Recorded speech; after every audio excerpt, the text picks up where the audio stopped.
right. Well, good morning, good afternoon, everyone, and welcome to today's Exploring by the Seat of Your Pants event. My name is Joe Grabowski, and I'll be your host for today. Tomorrow's a pretty big day. Tomorrow's the International Day for Biological Diversity. So all month long, we have been celebrating biodiversity. We've been talking to people out in the field, documenting the amazing array of plants and animals we have here on Earth. They've been bringing back amazing stories, but also stories of loss. We're losing a lot of our biodiversity. And it's having impacts across the planet and on our daily lives.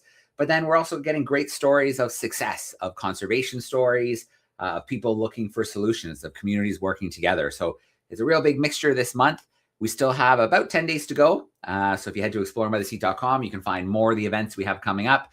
Off the top of my head, we'll be looking at birds in New Zealand and pangolins in Nigeria, and lots more live events coming up next week. So today we're going to hang out with one of our favorite folks here at Exploring by the Seat of Your Pants. We're going to spend a little time with Joe Cutler. Joe leads teams of researchers on river expeditions that explore the biodiversity of some of Africa's most wild and remote rivers. These expeditions cover the entire lengths of these rivers, can last from weeks to months, oftentimes finding new species, and really being the first time that these rivers have been fully explored and sampled. So Joe has joined us dozens of times, probably in the last decade, places like California, Gabon, Mongolia. He's working with the Wild Bird Foundation of America on the Wilderness Project, surveying the great rivers of Africa. We've talked to him in places like the Nile and the Zambezi, in Angola. So we've caught up with Joe all over the world. He is an ichthyologist, a freshwater ecologist, a National Geographic explorer as well. And let's get Joe in here with us right now. Here we go. Hey, Joe, how are you? Hey, Joe, I'm doing great. Thanks for having me today. Great. Well, this is kind of strange here. We're getting a captive Joe. Usually we have Joe in the wild, Joe on a river, Joe somewhere in the field. Now we got Joe in a library, which is still pretty cool. But it's great to have you with us. Thanks. I'll be back in the wild soon enough, headed off to Angola later this week. So happy to be able to catch you all before I head back into the bush to share some of the lessons I've learned on African rivers. Perfect. Well, Joe, before I let you take over, a shout out to those tuning in. Don't be shy to use the chat sidebar. Let us know where you're watching from and add those questions at any time.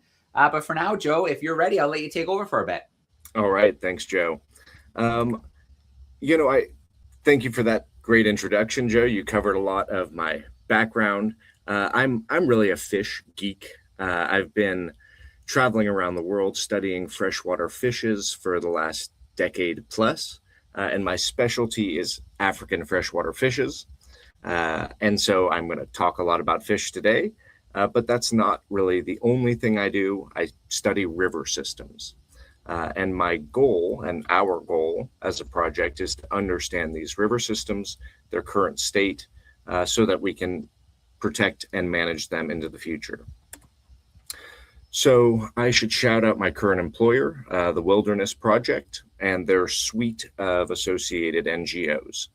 And they are, a big project that kind of started with a National Geographic grant in the Okavango Wilderness and has grown to expand kind of across the African continent. And what I do for the Wilderness Project is I conduct river transects. And a transect is it's a research approach where you draw a line across the landscape and you follow that line, counting what you see. And it helps you understand the diversity and distribution of life on the landscape. Now, we use the same approach, but on a river. We follow that river from where it begins all the way down, documenting what we see, and it allows us to build a map of what's going on in this river. Where is the wildlife? Where are the people? Where is the diversity? And this map here shows the rivers that the Wilderness Project has surveyed. All those little squiggles, be them blue or orange, those are all kilometers that my team or I have paddled. And in total, it's over 35,000 kilometers. And all those blue ones on the map are my rivers. And I personally passed 10,000 kilometers surveyed earlier this year. And just for context, that's about the distance from Cape Town to Seattle. So about halfway around the globe on African rivers. And there's a lot to share about this. I have spent, over the last 3 years, 150 nights camping every single year. So about half of my time has been on the banks of a river, a lot of time in a canoe or in an inflatable boat or in a dugout, paddling down these rivers, and probably even more time sitting around doing science into the wee hours of the morning. And to me, it's this incredible opportunity to be in these remote, unstudied, unexplored areas, and to often be one of the first scientists to explore and get to understand these systems. So today I'm going to focus in on one river that I've surveyed. It was the most recent river I surveyed, the Chinko River in Eastern Central African Republic. And you can see it circled there on the top of the map. And this is in a really remote and inaccessible part of the world. The Central African Republic is currently at war. There's a civil war going. South Sudan, which borders it to the east, is pretty hectic as well, as is the northern Congo. So this is in a kind of triangle of instability and war, yet this river system is really pristine and unimpacted. So the Chinko River is a tributary of the Ubangi, which eventually flows into the Congo. So this is one of the Congo headwaters in the northeastern corner of the Congo Basin. And in the upper parts of the river, it's kind of savanna. And as you progress downstream, it becomes more forested, more typical of the Congo Basin. And this area is so remote that we had to take a helicopter to get out there. There are no roads leading in and out from the river. So once we got on that helicopter and flew out to the launch point, that helicopter flew away and we were all on our lonesome from then on for 600 kilometers and 38 days in the bush. And the next few slides are going to, show you a bit of what the Chinko River looks like. And as you can see, it's quite turbid, very brown, lots of, abundant green vegetation along the banks. As we progress downstream, we come to these kind of interesting rocky areas. And the Chinko was actually one of the deeper rivers I've ever surveyed. There were spots where the river was over 50 feet deep, despite being in the dry season. Continuing downstream, we had these beautiful still days on the river where everything was just a wonderful reflection, and lots of paddling through slow water. Now, one thing you might have taken from these last few photos, and you can see even more clearly here, is that the landscape is intact. In none of those photos could you see a house or a boat. You couldn't see telephone wires. In fact, there are no homes. There are no inhabitants in the Chinko. This whole area, this whole river system falls within a nature reserve. And so along the whole 600 kilometers of the river that we surveyed, we did not see a single person. We did not see a single habitation. It was one of the most pristine rivers I've ever surveyed. Now, when there are no people or on this river system, we weren't alone. There were plenty of other mammals living on the river. The wildlife on this river was absolutely extraordinary. Water bucks were, on all the islands going down the river. They would graze the grasses down, so they become almost like a little golf course on these beautiful little islands in the middle of the river. We saw hippos and waterbuck grazing together. We recorded signs and observed several buffalo. And this is a species that historically has been hunted in the area. So to see them recovering is a really good sign. And this slide just shows the abundance of the different species that we observed along the river. So monkeys and baboons were by far the most abundant, numbering in the thousands. But we also saw lots of antelopes, crocodiles, hippos, pigs, wild pigs. We saw 3 species of wild pigs, warthogs, red river hogs, and also the giant forest hog. This is like a 500-pound pig that lives in the jungle. And we recorded over 4,400 individuals. Now, compared to a lot of the other rivers I've studied, this is a biodiversity hotspot. But moreover, not just can we say how many animals are there, we can tell you exactly where they were.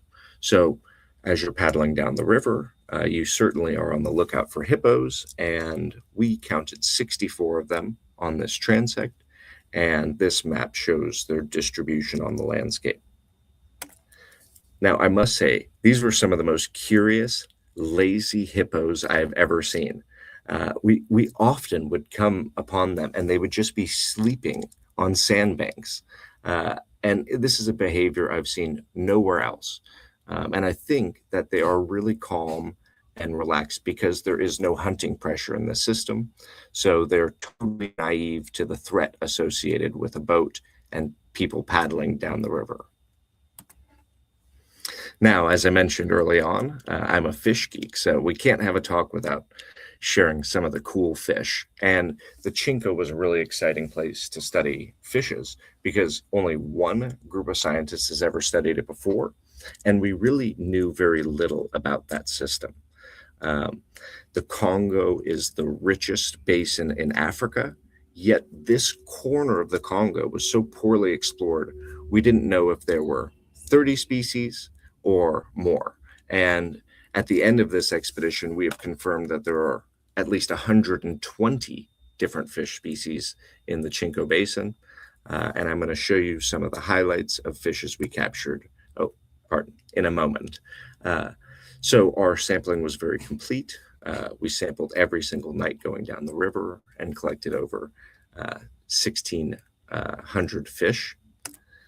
And a lot of these fish were totally new to me. I've done work throughout Africa. I've done work in the Congo Basin, but the northern Congo Basin is totally distinct from the southern Congo Basin, where I've been doing a lot of my work. So some of the families of fishes and some of the genera are shared, but a lot of the species are unique to these areas. And we have certainly discovered undescribed species. This fish here on the lower right is some kind of elestid, but we are not sure even what genus it belongs to. The fish on the upper left here is a completely undescribed species of minnow.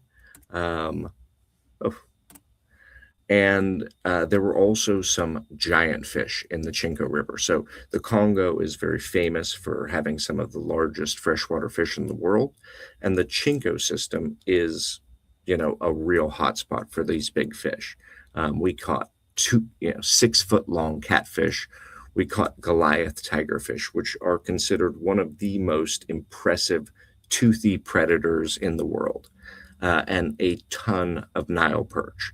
So this makes the Chinco system home to some of the last healthy populations of these monster fish in the Congo Basin, and it's a really important system for conservation for that reason, and for the surrounding landscape and the wildlife that depends upon it.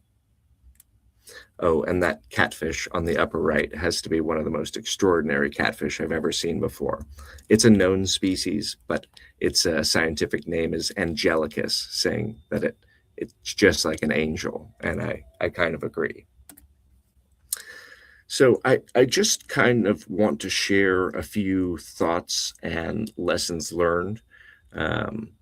Having now done this for a good portion of my life and paddled more kilometers than almost any scientist, I've learned a lot. And one of my big lessons that I always tell my team members is clean your feet. Before you get into your tent for the night, wash off all the sand and grit and mud. Otherwise, you're going to have trench foot within the first day, and there's nothing worse than being hobbled at the start of a long expedition.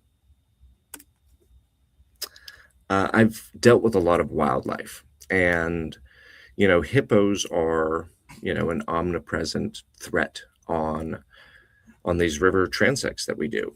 But I've learned that hippos are really predictable. They're territorial. So, a pod of hippos, as long as you know where they are and you give them plenty of space, you're generally okay.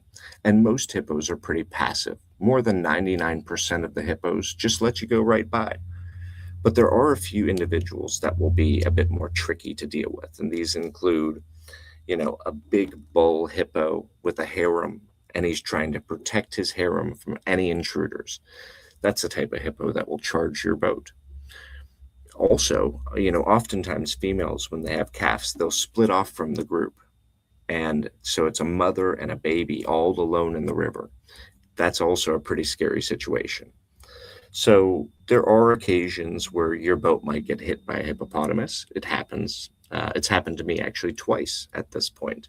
And the strategy is, if a hippo comes and hits your boat and knocks you into the water, your goal is to dive under the surface and swim under the water, because hippos will look for you at the surface. They won't come after you underwater. So you get knocked out of the thing, hold your breath, swim all the way to the bank, get out. You're probably safe for hippos. Now, in contrast, crocodiles, especially big ones like this, they want to eat you. You are definitely on the menu for a big crocodile. And when I mean a big crocodile, I'm talking about a 15 or 20-foot crocodile. And we see these pretty often on these river systems. And I'll tell you, it is totally unnerving to have a crocodile swim underneath your canoe as you paddle by. Now, crocodiles are curious, and they don't have very many natural predators, especially when they're huge. And so they will check you out. They will come after your boat. They'll bite onto your paddle. In some areas, they will bite onto boats and flip them, tossing a paddler into the water where they can be captured. So the thought with a crocodile is, if you see them on the bank, you try to slip past without them noticing you. But if they see you and they start coming, you paddle really hard. Crocodiles are not great sprinters. So in a short sprint, you can usually outrun them and they'll tend to give up. But if you can't outrun the crocodile and it's getting closer and closer and closer, what you're going to want to do is you're going to slap your paddle onto the water, kind of sending a shock wave. And that sounds a bit like a gunshot, and that usually will scare the crocodile off. And, if that doesn't work and you end up in the jaws of the crocodile, I've heard that if you can depress their gular flap, it's almost like their epiglottis. So it's a flap of skin that separates their digestive system and their lungs. If you stick your hand inside their mouth and you push that down, their mouth and lungs will flood with water and they'll spit you out. I've never had to do that, and I hope to never have to do that. But that's what I've heard is a good strategy to escape the jaws of a crocodile. Another lesson I've learned on these transects is, you can always sleep later, but you only have the opportunity to do your research now. We often go to places where, maybe nobody's ever studied it. We might be the first scientists to be on this portion of the river, to have the opportunity to sample the diversity, to understand the system. And even though I'm exhausted, I will always do the extra bit of sampling. And I encourage anybody who's going into field work to, be prepared for long days and short nights, and just know that it's always going to be worth it to be a little extra tired. And, taking a really big step backwards, I've learned that, rivers are different. Rivers in the Ogooue system are generally quite different from the Zambezi system or the Congo system. And this is not just because of geology or rainfall patterns in the region. It's because of usage on the landscape and the history of the area. The Chinko River in the Central African Republic, it's surrounded by war. And to some degree, that actually protects it because there is so much threat on the landscape. There's very little industrial development. There's very little mining. There are no hydropower dams on that system. Whereas in a more stable country like Zambia, you have a lot of development on the river systems, which inevitably degrades it. So geology, rainfall patterns, history, politics, even colonial influence, all these things have an impact on the current state of the river ecosystem. And we're really learning what dictates the distribution of diversity and impacts on the landscape level, which I think is absolutely critical for protecting and managing these systems. And I've also learned that, when we have a river that is as pristine as the Chinko, a 600-kilometer stretch of river with no human impacts, that's as close to its natural state as possible, those systems are worth protecting. $1 toward conservation is worth more than $10 to restoration. Once a system is degraded, it is really hard for it to recover. But in these areas where we have healthy, unimpacted river systems, those are the areas where we should be targeting our conservation. And that's not to say that conservation in a heavily impacted landscape cannot work. In fact, one of the most pristine stretches of river I've ever seen was smack dab in the middle of Zambia, on a river that is considered one of the most polluted and impacted rivers in southern Africa, the Ogooue River. Now, this river, it goes through a huge mining area and tons of agriculture and lots of water being pumped out, lots of pollution. But there is a huge national park inside the middle of the country. And the moment that river enters the national park, it becomes a whole different ecosystem, and I can see that it is much healthier. So even in areas where you have high human density, high impacts, even high impacts on the system upstream, a little bit of conservation does go a long ways in terms of protecting these ecosystems, the species that depend on them, and the ecosystem services that humans derive from them. So with that, I'd just like to thank you all for your attention. If you have any questions, please feel free to send me an email. I'm at joe@thewildernessproject.org. And with that, I will stop sharing my screen and come back to take any questions that may have come up in the chat. All right. Awesome, Joe. Thanks for that great presentation. I remember some stories from that last river trip. I think we might have pulled off one on that trip.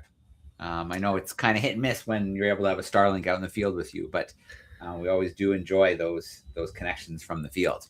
The connections from the field are great, although on the Chinko, we had no communications for 38 days. So we were totally isolated from the world.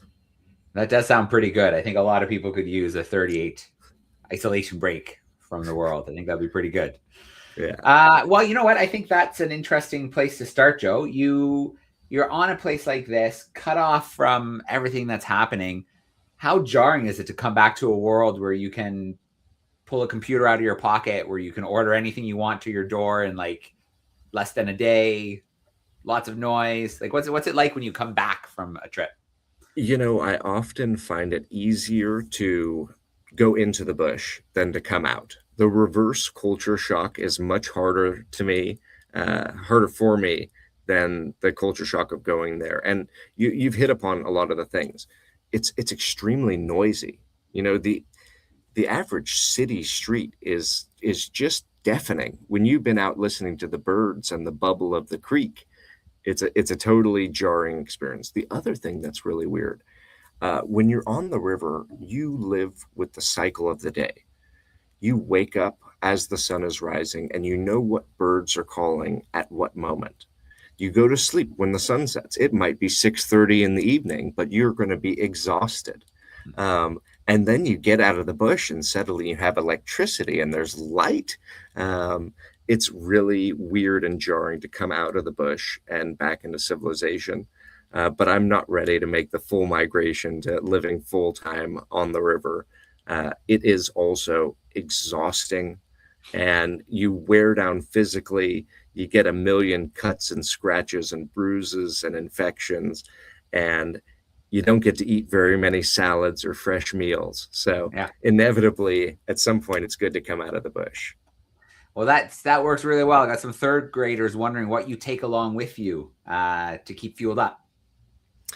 Yeah, in terms of food, we usually eat what is locally available.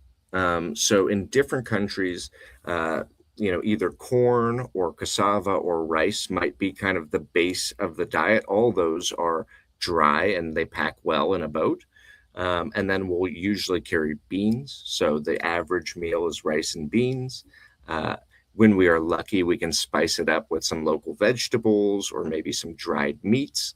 And then in the mornings, it's oatmeal and coffee. So it's pretty bare bones, but with all the work you're doing out there, you're so hungry that it tastes amazing. So, they say that a good appetite is the best spice. So I definitely have been hungry most days out there in the bush, and I usually gain weight despite the limited diet. All right.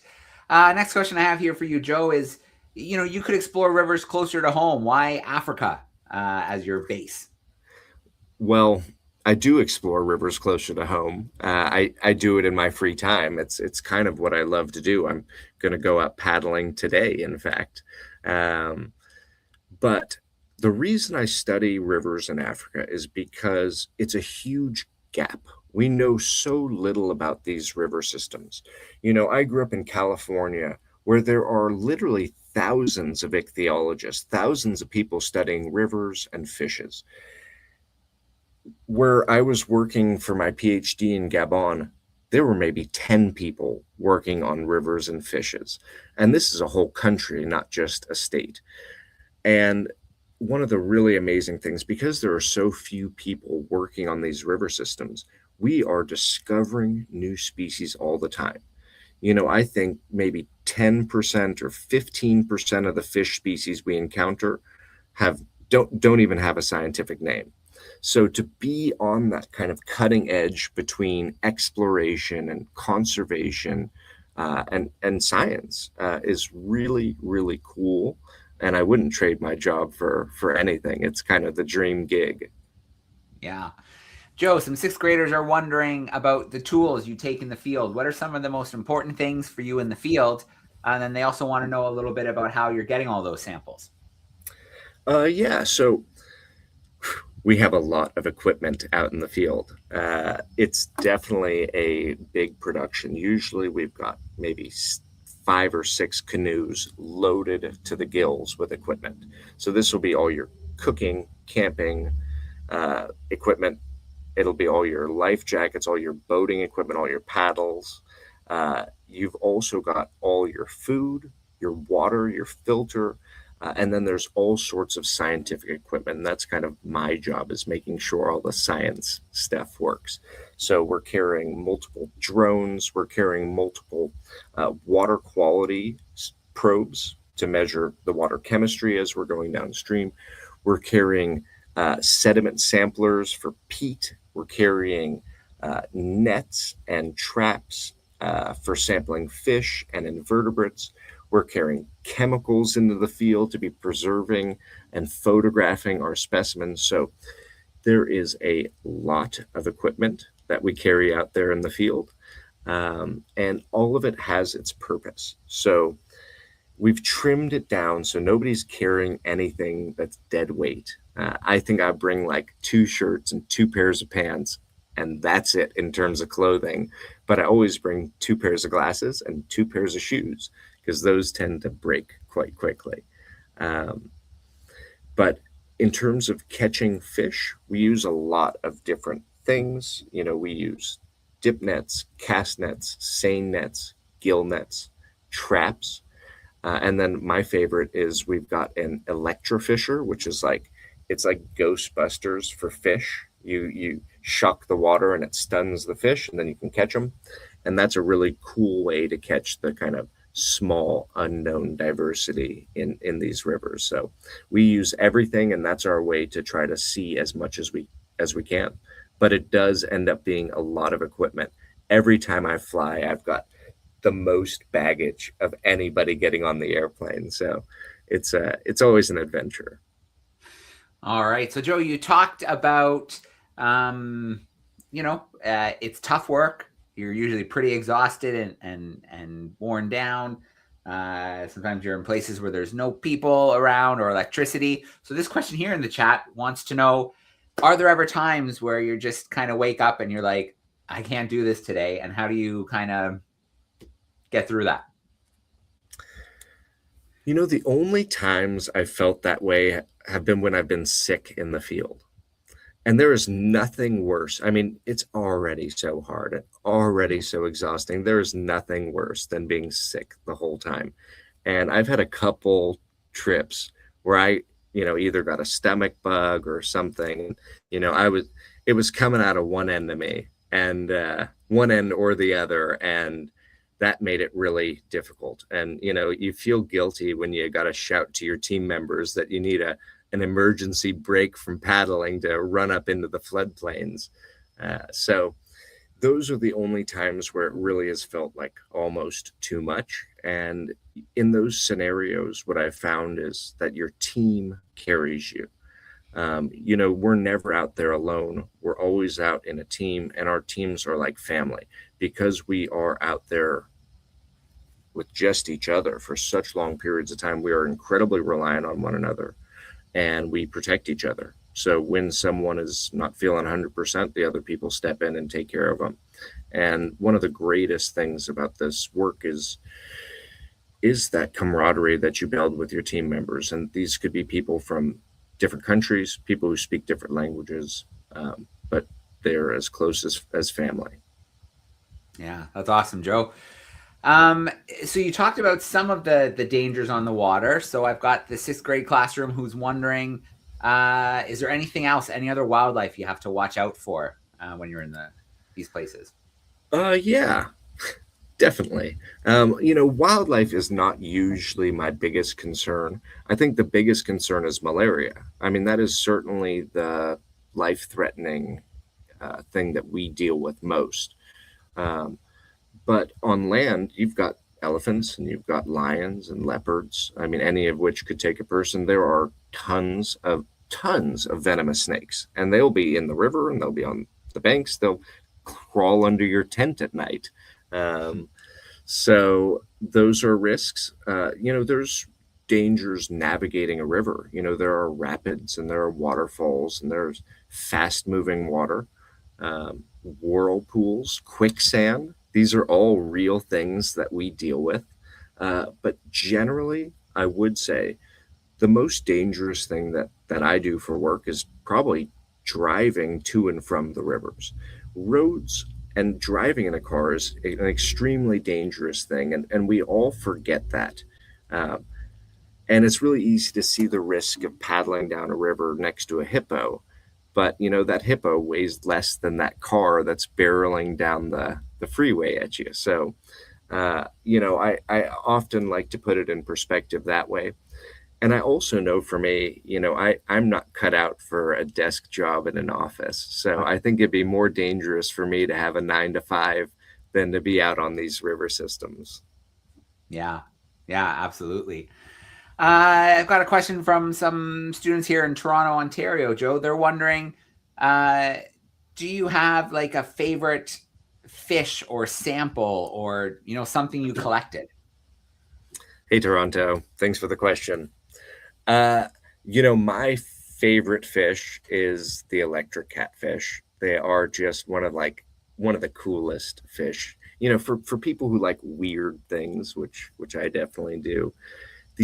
They're really chubby and they're really cute, and they're kind of flabby pink. They almost look sausage like. So they're really weird looking, but they also can produce 450 volts, which is more than's coming out of your wall socket. So, it's such a unique fish. Absolutely, like, unique evolution of electricity in catfishes. You never would imagine that. And to be in the river with one and to be shocked by it before you've actually caught it is a really amazing experience. I've been walking through the river and felt electricity and thought, oh, there's a catfish here, which is just incredible. Yeah. Okay. Next question here. You talked a lot about fish because that's kind of your specialty area, but what other readings, what other information do you collect on one of these expeditions? Yeah, so I didn't dig into all of our protocols because it's a lot. But one of our main things is we want to understand the chemistry of the system. And we want to understand kind of the way the river works. So every 10 kilometers, we measure water chemistry, and this is everything from temperature, pH, dissolved oxygen, salinity. And we also are looking at the chemistry of the soils. So are there heavy metal depositions here? What what's the soil composition? This is really important in rivers, particularly around urban areas and around areas with mining. So that's a major thing that I think really helps us to understand, is the system polluted? Where is the pollution coming from? How can we target that area to remediate that impact? Another thing, we count, every single person who's on the river and what they're doing. So for something like fisheries, like if we want to understand the impacts of fishing on the fish populations, we now know where the fishermen are, what kind of equipment they're using, how many gill nets they're using, is the equipment legal or illegal? And this is really important for managers. The Department of Fisheries needs this information and they don't have it. So we're doing observational data. So we'll record every bird we see, every animal we see, every cow we see, every person we see, every house we see, every boat we see. All that is mapped. And so we can compare between different stretches of the rivers or different river systems and say, this one has a lot of fishing pressure relative to the region. And so the fish stuff is kind of my side gig. I do the fish work when everything else is done. And so I'm usually busy all the time collecting stuff and only get to go chasing after fish in the evenings. But that's all right. That's the best time to catch fish anyway. Absolutely. Joe, you just touched on the community a little bit. And the next question I have is about communities. So when you're in areas where the river is more built up, what do community interactions look like? I love spending time in the community. That is one of my highlights of being out on these rivers. And I think it's in part because of my background. I started my work in Africa as a Peace Corps volunteer, and I lived in a remote village in Cameroon for 3 years. So I'm totally comfortable in the village setting, and I've always found the best hospitality I've ever experienced has been in remote communities in Africa. So usually as we're paddling down the river, we start thinking about where we're going to camp around 3 p.m. in the afternoon. And if there is a village or a fishing camp or a town nearby, I always like to go to that community. And first thing we'll do is go up to meet the chief or the headman or the head woman to ask permission for us to be there, to stay. And I've never been refused. In fact, we seem to always be welcome with open arms. And that provides us the opportunity to spend the evening with the local community, to talk with them, to learn from them. And I love it. I might have a PhD, I might be a world expert on fish and rivers, but at the same time, the people living along these rivers, they know these systems so much better than I ever could. So even a 10-year-old child in the village can teach me so much. So I really relish that opportunity to spend time with the community, and I've found the reception and the hospitality to be incredible, and a rich addition to my life and experience on the rivers, spending time with the communities. And to be honest, while the Chinco was absolutely pristine and had no communities on it, I missed the community engagement. It's one of my favorite parts of the transects. So I'm busy learning and practicing my Portuguese and French so that I can engage with more communities in more areas. Okay, awesome, Joe. I think we have time for one or two more questions before we let you go. I know you're heading out on your own river adventure today, which is pretty sweet. So let's start with this one. You visited a lot of Africa's rivers, but is there a river you've kind of marked on the map one day? Yes. I like to dream big, and I like the big trips. So I've had this thought of doing a whole Congo river transect, and that would be a big river, and it would be a really hectic expedition. A few people have pulled it off. A few people have soloed the entire Congo.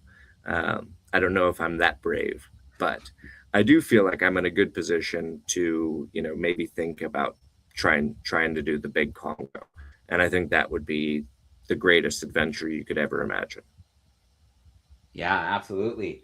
It really is kind of that spot right in the heart of Africa that I think a lot of people are curious about. You don't hear a lot about it, and a lot of the stories are negative. But I imagine that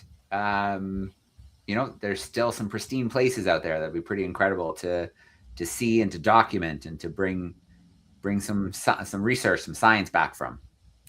Totally, totally. There's always more to explore. Yeah, definitely. Okay, Joe, to wrap us up, you have, you're a National Geographic explorer.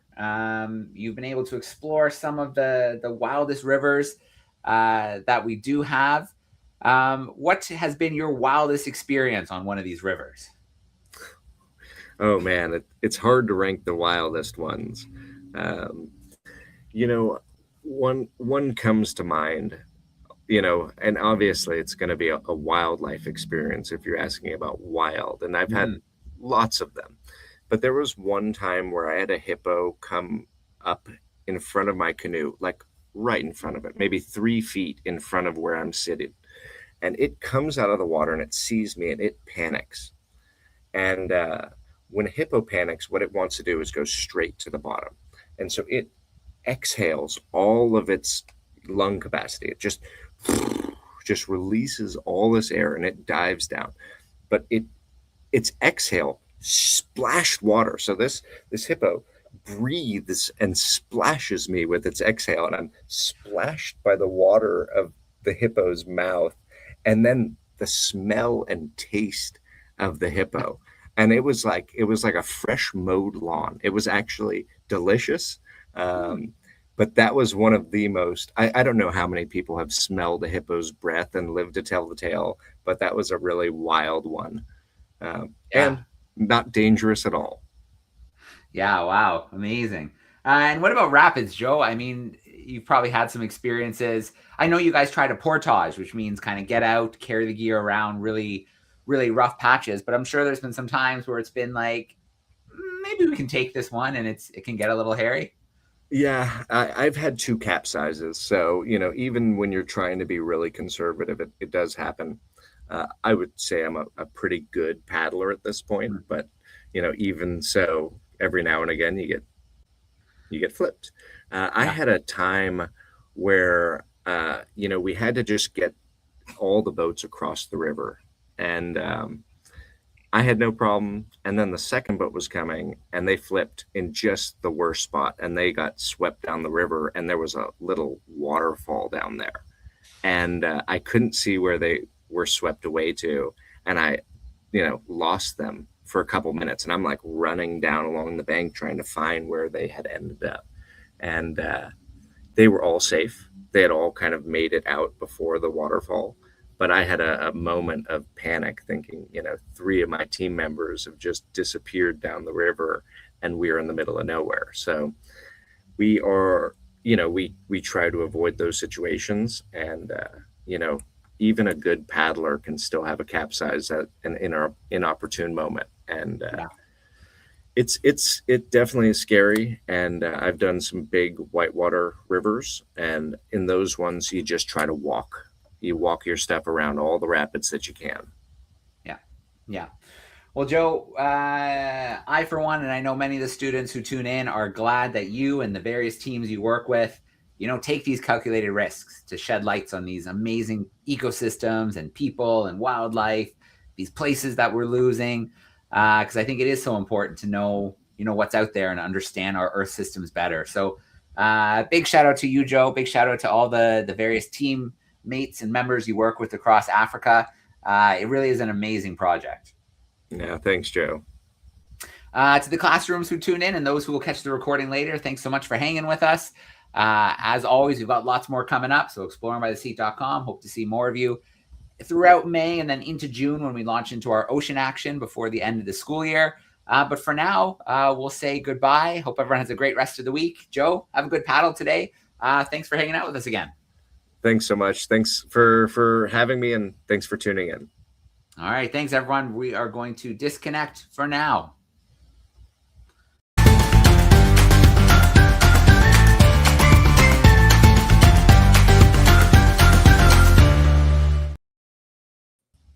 All right, Joe.